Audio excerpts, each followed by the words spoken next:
আজ আমরা দাঁড়িয়ে আছি এমন একটা মহল্লায় যেখানে বাতাসের সাথে মিশে আছে পোড়ামাটির ঘ্রাণ। তারা কিন্তু শুধু মাটির জিনিসপত্রই তৈরি করেন না, টিকিয়ে রেখেছেন আমাদের হাজার বছরের ঐতিহ্য।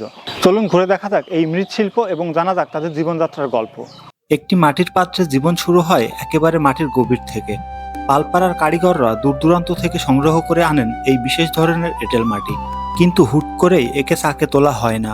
প্রথমে মাটিকে ভিজিয়ে নরম করা হয়, এরপর চলে ছানা বা মণ্ডপ তৈরির কাজ। এই যে মাটির সাথে মানুষের পায়ের তালু আর হাতের আঙুলের মিতালি, এটাই এই শিল্পের প্রথম ও প্রধান ভিত্তি।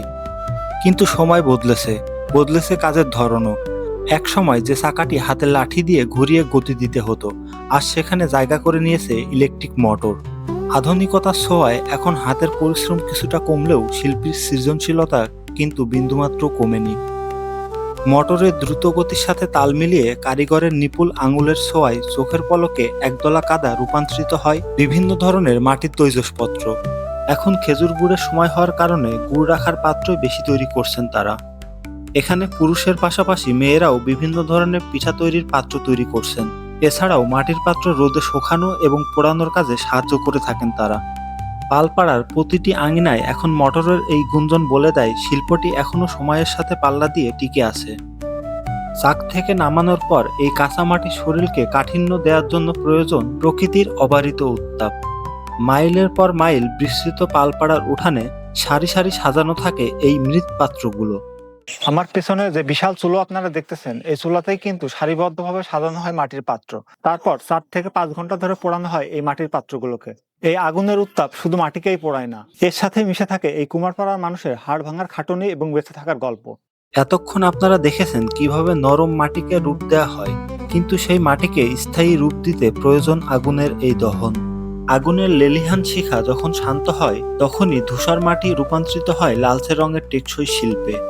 মোটরের গতি বাড়লেও পালপাড়ার মানুষের ভাগ্যের চাকা কি ঘুরেছে? আমরা কথা বলেছিলাম এখানকার প্রবীণ ও নবীন কারিগরদের সাথে। আমরা এখন এই পালপাড়ার একজন পরিশ্রমী যোদ্ধার সাথে কথা বলবো, যিনি ছোটবেলা থেকেই এই কাজ করে আসছেন। তার কাছ থেকে জানবো তিনি ছোটবেলা থেকে কিভাবে এই কাজ শিখছেন। এই মাটির কাজ, হাঁড়ি, কেড়ে, ভাড়, কুলা, কলসি, এই সমস্ত। লেখাপড়া করেছেন কতটুকু? লেখাপড়া করিনি। আগে তো ধরেন এই মোটর মেশিন টেশিং ছিল না, তখন কাজ করতেন কিভাবে? তখন ঘুরনি চাকে, ঘুরনি চাকে চাক দিয়ে লাঠি দিয়ে ঘোরাতে হইতো। তখন পরিশ্রম কিরকম হতো? খুব পরিশ্রম হইতো। মোটর টটর দিয়ে এখন কাজ করা অনেক সুবিধা হয়ে গিয়েছে, কাজ অনেক আগিয়ে যায়। পালপাড়া মানেই একান্নবর্তী পরিবার, যেখানে বংশ পরম্পরায় টিকে আছে এই মৃৎশিল্প। আমরা এই পালপাড়াতেই দেখলাম সুজিত ভাই কিন্তু লেখাপড়ার পাশাপাশি তার বাবাকে কিন্তু কাজে সাহায্য করেন।